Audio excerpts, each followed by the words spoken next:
আমার পরিবার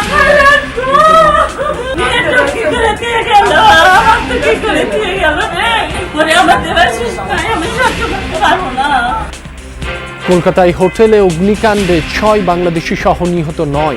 দেশে স্বজনদের আহাজারি, মরদেহ দ্রুত ফিরিয়ে আনার আকুতি। দেবাশিস দত্ত সহ তার পরিবারের ৪ জন সদস্য কলকাতা আগুনে পুড়ে মারা গেছে। কলকাতায় যাই, আমি দূতাবাসের সাথে প্রতিনিধির সাথে কথা বলবো, কথা বলে কি প্রসেসিং হয় সেটা প্রসেসিং করে আমি লাশ নিয়ে আসার চেষ্টা করব। আজ রাষ্ট্রপতি পদে ভোটাভুটি, শুক্রবার সন্ধ্যায় শপথ। বিএনপির সংসদীয় কমিটির বৈঠকে মির্জা ফখরুলের পক্ষে ভোট প্রার্থনা। নির্বাচনী প্রক্রিয়ায় থাকবে না কোনো ত্রুটি, বললেন সিইসি। কিছুটা ইনস্টিটিউশনাল মেমোরির কিছুটা শর্টেজ আছে, তারপরেও আমরা একদম যত রকমের সম্ভব এক্সারসাইজ সম্ভব এবং দরকার সেটা আমরা করেছি। এক্সিলারেট এনার্জির এলএনজি টার্মিনাল বন্ধ হওয়ায় বেড়েছে গ্যাস সংকট, অচল শত শত কারখানা।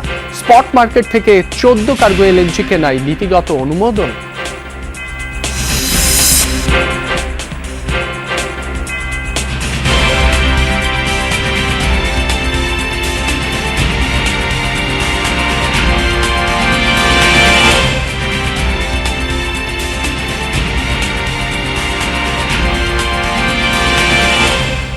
যমুনা নিউজে আমন্ত্রণ, আপনাদের সঙ্গে আছি মাসুম রাব্বি। এতক্ষণ শিরোনাম দেখছিলেন। চিকিৎসার জন্য কলকাতায় গিয়ে আর বাড়ি ফেরা হলো না 5 বাংলাদেশির। নিউ মার্কেট এলাকার একটি আবাসিক হোটেলের অগ্নিকাণ্ড কাড়ল তাদের প্রাণ।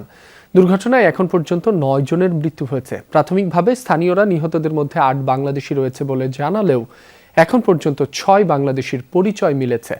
বাকিদের মধ্যে 2 জন ভারতীয়, হাসপাতালে চিকিৎসাধীন 15 জনের মধ্যেও 6 জন বাংলাদেশি। এত প্রাণহানির জন্য অব্যবস্থাপনাকে দায়ী করছে রাজ্য সরকার। দূতাবাস কর্মকর্তাদের কাছে পেয়ে এভাবেই কান্নায় ভেঙে পড়েন এই বাংলাদেশি নারী।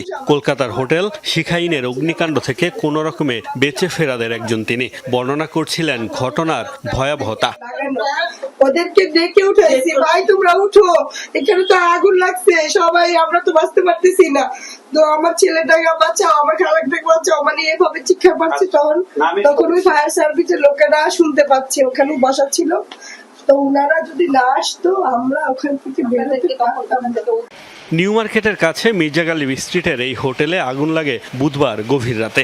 স্থানীয় সময় রাত 2টা থেকে 2:45টার মধ্যে আগুনের সূত্রপাত হয়। আগুন নিয়ন্ত্রণে আনতে ঘটনাস্থলে পৌঁছায় ফায়ার সার্ভিস ও পুলিশ। দ্রুত আগুন ছড়িয়ে পড়ার পাশাপাশি ধোঁয়ায় আচ্ছন্ন হয়ে পড়ে হোটেল শিখাইনের কয়েকটি রুম। আগুনে পুড়ে এবং নিঃশ্বাস বন্ধ হয়ে প্রাণ যায় 9 জনের। প্রাথমিকভাবে স্থানীয়রা জানিয়েছিল নিহতদের মধ্যে 8 জনই বাংলাদেশি, তবে এখন পর্যন্ত শনাক্ত হয়েছে 5 বাংলাদেশির পরিচয়। এছাড়াও এই অগ্নিকাণ্ডে সাতক্ষীরার আরও 1 বাংলাদেশির মৃত্যুর খবর পাওয়া গেছে। বাকিদের মধ্যে 2 জন ভারতীয় বলে দাবি স্থানীয় প্রশাসনের। নিচে অনেক চিল্লাপালা, আরেক মহিলা চিল্লাপালা করতেছে, আগুন লাগছে আগুন লাগছে। পরে আমি বুঝতেছি না আর কি, ভিতর থেকে অনেক চিল্লাপালা শুনতেছি নিচে। পরে জানালাটা খুললাম, জানালা খুলে দেখে নিচে থেকে এই হোটেলেই ছিলেন? এই হোটেলেই ছিলেন। তারা বললো হ্যাঁ, একজন বাচ্চা এবং 2 জন নারী মহিলা, তারা হচ্ছে ইনস্ট্যান্ট ডেট হয়েছে। যদি স্পেস ওপেন থাকতো তাহলে এত কারণ হওয়া যেত, লোক তো বের হতে পারতো এখান থেকে। ঘন ধোয়ার কারণে হোটেলের ভেতর আটকা পড়াদের উদ্ধার করতে বেগ পেতে হয় উদ্ধারকারী দলকে। আগুনের কারণ এখনো নিশ্চিত নয়। প্রাথমিকভাবে একটি এসি থেকে আগুনের সূত্রপাত হয়ে থাকতে পারে বলে ধারণা করছে কর্তৃপক্ষ। ऐसा होटल जो लोग चला रहे हैं, ट्रेड लाइसेंस है कि नहीं, फायर लाइसेंस है कि नहीं, एक ही बिल्डिंग 3 तला बिल्डिंग 10 होटल चल रहे, छोटा छोटा रूम्स 10 रूम, ये सो नहीं चल सकता है। মর্মান্তিক এই দুর্ঘটনায় সামনে এসেছে আরও কিছু প্রশ্ন। হোটেলটিতে অগ্নি নিরাপত্তা ব্যবস্থা কতটা কার্যকর ছিল, সরু সিঁড়ি, জরুরি বহির্গমন ব্যবস্থার ঘাটতি এবং অগ্নি নির্বাপন সরঞ্জাম নিয়ে প্রশ্ন তোলা হচ্ছে।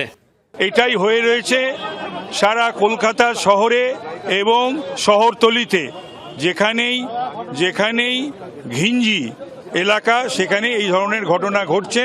সুতরাং এই ধরনের ঘটনার ব্যাপারে একেবারেই আমরা একেবারে 0 টলারেন্স। এরকম একটা ঘটনা কলকাতায় ঘটলো, তার আগে তারাপীঠে ঘটলো, কিছুদিন আগে দিল্লিতে এরকম একটা হোটেলেই একটা ভয়াবহ অগ্নিকাণ্ড হলো জুন মাসে। আর বেশিরভাগই দেখা যাচ্ছে যে বিদেশি যারা, তাদের মৃত্যু হয়েছে। এটা আরও দুঃখের, অত্যন্ত দুঃখের। অগ্নিকাণ্ডের ঘটনায় হোটেল কর্তৃপক্ষের কোনো গাফিলতি ছিল কিনা, অগ্নি নিরাপত্তা বিধি কতটা মানা হয়, এসব প্রশ্নের উত্তরও খুঁজছেন তদন্তকারীরা। এখনও পলাতক আছেন হোটেল মালিক। মোস্তফা মাহমুদ, যমুনা নিউজ। কলকাতায় অগ্নিকাণ্ডে প্রাণ হারানো বাংলাদেশির মধ্যে 4 জনের বাড়ি কুষ্টিয়ায়। চিকিৎসার জন্য পরিবার সমেত গিয়েছিলেন কলকাতায়। সেখানেই আগুনে পুড়ে প্রাণ হারান দেবাশিস দত্ত, তার স্ত্রী আফসানা শারমিন, ছেলে স্বর্ণশীষ দত্ত ও শ্বশুর আকরাম আলী। দেবাশিস আজকের পত্রিকা ও বেসরকারি টেলিভিশন চ্যানেল 9-এর কুষ্টিয়া প্রতিনিধি হিসেবে কর্মরত ছিলেন। তাদের মৃত্যুর খবরে এলাকায় শোকাবহ পরিবেশ। এছাড়া নিহত আহমেদ বাবু সাভারের এবং আলিমুজ্জামান সাজু সাতক্ষীরার বাসিন্দা। উন্নত চিকিৎসা শেষে কথা ছিল আজকে দেশে ফেরার, অথচ খবর এলো আগুনে পুড়ে মৃত্যু হয়েছে পরিবারের 4 জনেরই। কলকাতায় আগুনে পুড়ে প্রাণ হারানো বেশিরভাগেরই বাড়ি বাংলাদেশে। এদের মধ্যে 4 জনের বাড়ি কুষ্টিয়ায়। নিহতরা হলেন বেসরকারি টেলিভিশন চ্যানেল 9 ও আজকের পত্রিকার কুষ্টিয়ার প্রতিনিধি দেবাশিস দত্ত, তার স্ত্রী আফসানা শারমিন, ছেলে স্বর্ণশীষ দত্ত ও শ্বশুর আকরাম আলী। স্বজনরা জানান 3 আগস্ট চিকিৎসার জন্য ছেলে, শ্বশুর ও স্ত্রীকে নিয়ে বেঙ্গালুরু যান দেবাশিস। চিকিৎসা নিয়ে গতকাল ভোরে কলকাতায় শিখাইন হোটেল ওঠেন তারা। আজকের ফ্লাইটে ফেরার কথাও ছিল তাদের, তবে জীবিত আর ফেরা হলো না কারোরই। ব্যাগ গুছাই বলতেছে, মা সব কিনেছি, এবার এখন কালকে সকালে ভোরে চলে যাব। আমি মনে করছি আসতেছে। ওর ছেলেকে, ওর বউকে, ওর ছেলেকে 2 জনকে ডাক্তার দেখাতে গিয়েছিল, ও দেখেছে ডাক্তার, ও দেখানো হয়েছে ডাক্তার। বাড়িতে বাবা মায়ের কাছে মেয়ে পাখিকে রেখে গিয়েছিলেন দেবাশিস। ছোট্ট পাখি শুধু ক্ষণ গুনছে কখন বাবা মা ফিরবে।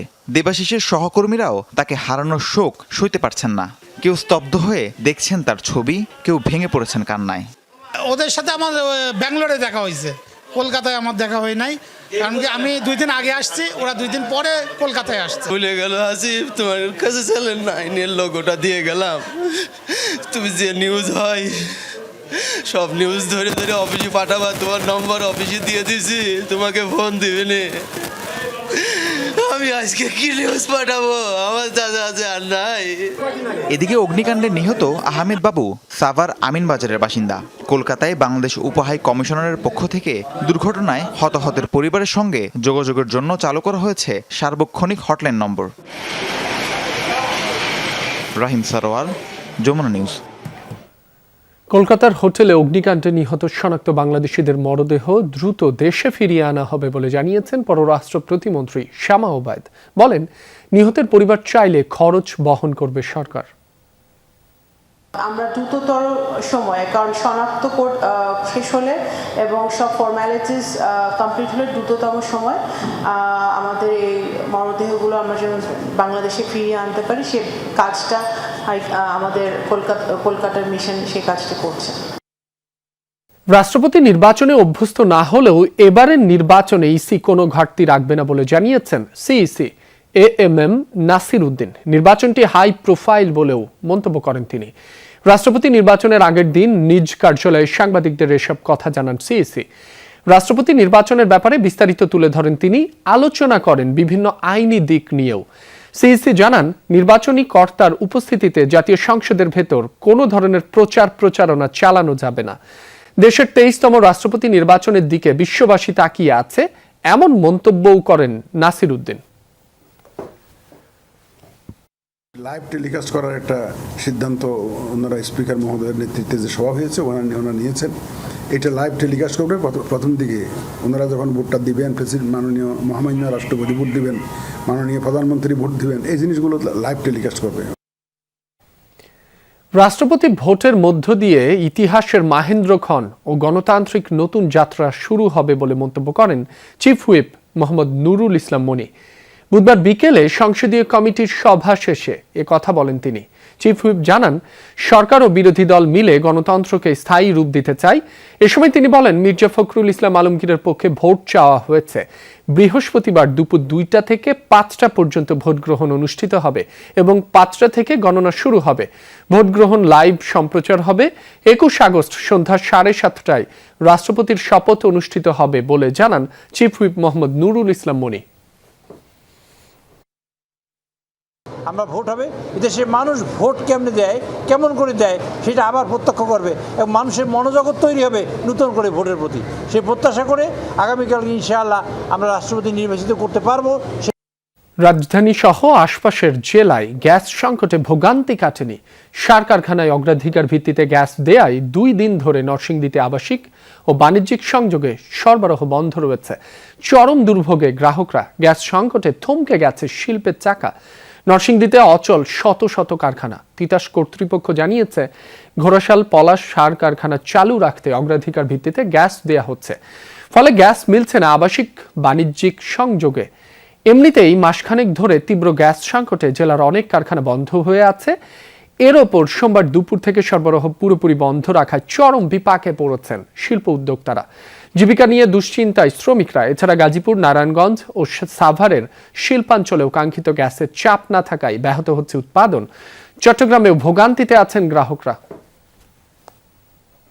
কালকা বিকাল 5টা বাজে আসছি, এখনো আমরা গ্যাস পাম্পে আমরা যেতে পারতেছি না। আমরা শুধু গ্যাসের জন্য আমরা হাহাকার করতেছি। কামাই করলে নিয়ে বউ বাচ্চারা খাওয়ামু না, খাওয়ামু কইতে আমরা কিভাবে রান্না করে খাই, সরকার যদি দাম করে কথাটা না বুঝে না শুনে, তা আমরা কি কত কষ্ট করতেছি গ্যাসের জন্য। এদিকে মার্কিন কোম্পানি এক্সিলারেট এনার্জির এলএনজি টার্মিনাল থেকে আবারও গ্যাস সরবরাহ বন্ধ হয়ে গেছে। ফলে নতুন করে আবারও এলএনজির সংকটের সংখ্যা বেড়েছে। এর আগে অগ্নিকাণ্ডের ঘটনায় টানা 25 দিনের তীব্র গ্যাস সংকটের পর গত শনিবার এক্সিলারেটের টার্মিনাল আংশিক চালু করা হয়েছিল। তবে নতুন কার্গো না থাকায় এক্সিলারেটের টার্মিনাল থেকে গত 3 দিন ধরেই সরবরাহ কমছিল। বুধবার বেলা 3টায় এক্সিলারেটের টার্মিনাল থেকে গ্যাস সরবরাহ পুরোপুরি বন্ধ হয়ে গেছে। পেট্রোবাংলা ও আরপিজিসিএল সূত্র বলছে, নিয়মিত প্রক্রিয়ার বাইরে গিয়ে কম দামে এলএনজি কিনতে সরাসরি ক্রয় পদ্ধতিতে বেশ কিছু কার্গোর ক্রয়াদেশ দেওয়া হয়। সরাসরি ক্রয় পদ্ধতিতে কেনা কার্গোগুলো না আসায় সংকট বেড়েছে। এক্সিলারেটের জন্য কার্গো 23 থেকে 24 আগস্ট আসতে পারে বলে জানিয়েছে একটি সূত্র। ফলে আগামী কয়েকদিন এক্সিলারেট বন্ধ থাকবে এবং গ্যাসের সংকট বাড়বে বলে আশঙ্কা করা হচ্ছে। 8.5 ঘন্টার পর সচল হয়েছে কক্সবাজারের মহেশখালীতে অবস্থিত মাতারবাড়ি কয়লা বিদ্যুৎ কেন্দ্রের একটি ইউনিট। সন্ধ্যা 7:30টার দিকে ওই ইউনিটের বিদ্যুৎ উৎপাদন শুরু হয়। এর আগে সকাল 11টার দিকে বিদ্যুৎ কেন্দ্রের একটি ইউনিটের যান্ত্রিক ত্রুটি দেখা দিলে বন্ধ হয়ে যায় বিদ্যুৎ উৎপাদন। পরে কাজ শুরু করেন বাংলাদেশি প্রকৌশলীরা। সন্ধ্যায় বিদ্যুৎ উৎপাদন স্বাভাবিক হয়। মাতারবাড়ি কয়লা বিদ্যুৎ কেন্দ্রের 2টি ইউনিটে 600 মেগাওয়াট করে মোট 1200 মেগাওয়াট বিদ্যুৎ উৎপাদন হয়। দেশের জরুরি প্রয়োজন বিবেচনায় স্পট মার্কেট থেকে 14 কার্গো এলএনজি কিনবে সরকার। এই জ্বালানি আসবে বিভিন্ন দেশের 7টি প্রতিষ্ঠান থেকে। এ সংক্রান্ত প্রস্তাব অনুমোদন করেছে অর্থনৈতিক বিষয়ক সংক্রান্ত মন্ত্রিসভা কমিটি। দুপুরে এনএসি সম্মেলন কেন্দ্রে অর্থমন্ত্রী আমির খসরু মাহমুদ চৌধুরীর সভাপতিত্বে এই বৈঠক অনুষ্ঠিত হয়। এর বাইরেও বৈঠকে আরো 3টি প্রস্তাব নীতিগত অনুমোদন পেয়েছে। এর মধ্যে G2G চুক্তির আওতায় সংযুক্ত আরব আমিরাত থেকে ইউরিয়া সার আনার উদ্যোগ সবুজ সংকট পেয়েছে। এজন্য চুক্তি সই করবে দেশটির ফ্লার্টি গ্লোব ডিস্ট্রিবিউশন লিমিটেড ও Bangladesh chemical industries corporation BCIC। অন্যদিকে ঘোড়াশালে পলাশ সার কারখানার রক্ষণাবেক্ষণে জাপানি প্রতিষ্ঠানকে 1 বছরের জন্য টেকনিক্যাল সার্ভিস দেওয়ার নীতিগত অনুমোদন দেয়া হয়। পরে পারচেজ কমিটির মিটিংয়ে সিঙ্গাপুরের আরামকো ট্রেডিং থেকে 1 কার্গো এলএনজি কেনার প্রস্তাব অনুমোদন পায়। জ্বালানি তেলের মজুদ 1.5 মাস থেকে বাড়িয়ে 3 মাসে নিতে চায় সরকার। সেজন্য আসছে নতুন প্রকল্প। পর্যায়ক্রমে এটিকে 6 মাসে নেওয়া হবে। কথা জানিয়েছেন পরিকল্পনা প্রতিমন্ত্রী জোনায়েদ সাকি। বুধবার বিকেলে একনেক সভা শেষে ব্রিফ করেন তিনি। জানান, শুধু জ্বালানি আমদানি করলেই সংকট মিটবে না, নতুন এলএনজি টার্মিনাল নির্মাণেও সময় দিতে হবে। তবে আপাতত সংকট সমাধানে মধ্যপ্রাচ্য ও দক্ষিণ পূর্ব এশিয়া থেকে বাড়তি এলএনজি আনার চেষ্টা চলছে। যদিও চাহিদা অনুযায়ী ভাসমান টার্মিনাল এখনো প্রস্তুত নয়। ব্রিফিংয়ে পরিকল্পনা প্রতিমন্ত্রী জানান, একনেকে জ্বালানি তেলের ট্যাঙ্কার কেনার প্রস্তাব উঠলেও তা বাতিল হয়।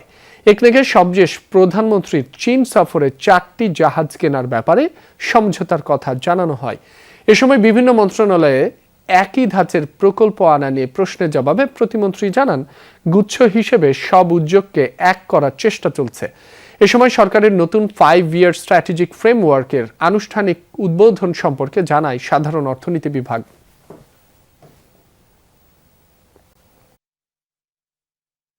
সাম্প্রতিক যে সংকটটা সৃষ্টি হয়েছিল এটা কতগুলো বয়লারের ত্রুটির কারণে, সেগুলো ইতিমধ্যেই মেরামত সম্পন্ন হয়েছে এবং আমরা পরিস্থিতি এখানে মোটামুটিভাবে একটা সহনীয় জায়গায় চলে আসছে, যেটাতে আমরা আগে 1 মাস আগেও ছিলাম।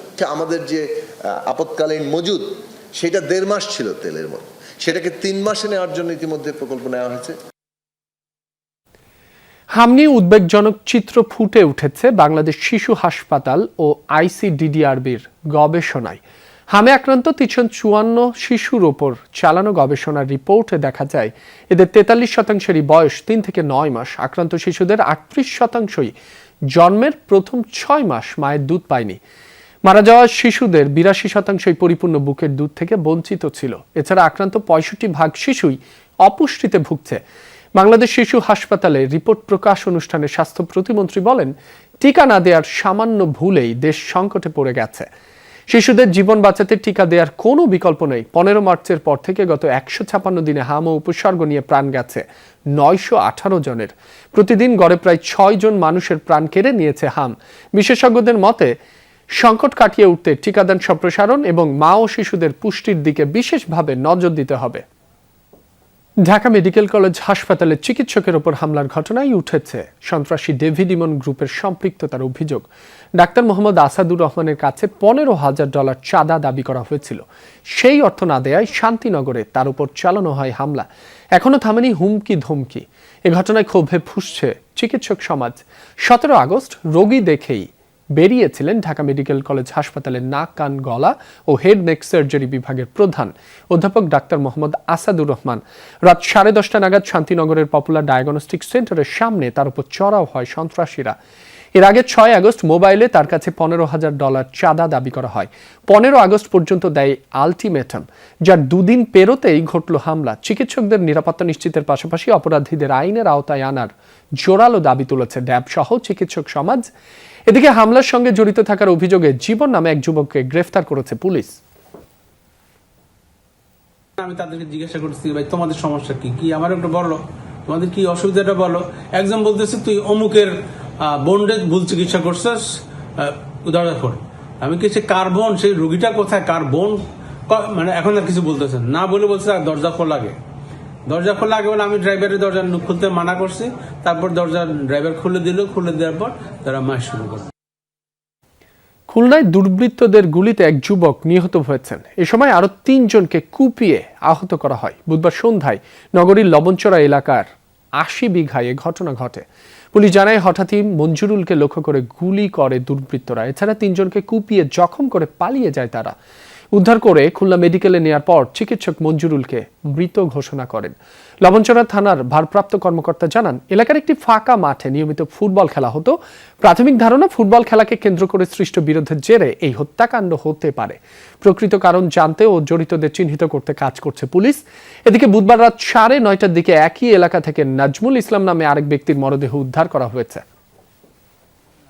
ওরা বল খেতে এলো আর ও গিয়ে এসে ওরা ওই অস্ত্রপাতি দিয়েই দৌড়ি চলে আইছে ভয়তে। আসে দোকানের পাশে দাঁড়াই ওরা কথা কতগুলো যে এই ঘটনা এর ভিতরে ওরা সাইডে এসে এমনি মানে গতি না গতি এসে গুলি আর কোপ। দর্শক, এই ছিল যমুনা নিউজের এখনকার আয়োজনে। এতক্ষণ যারা সাথে ছিলেন সবাইকে ধন্যবাদ।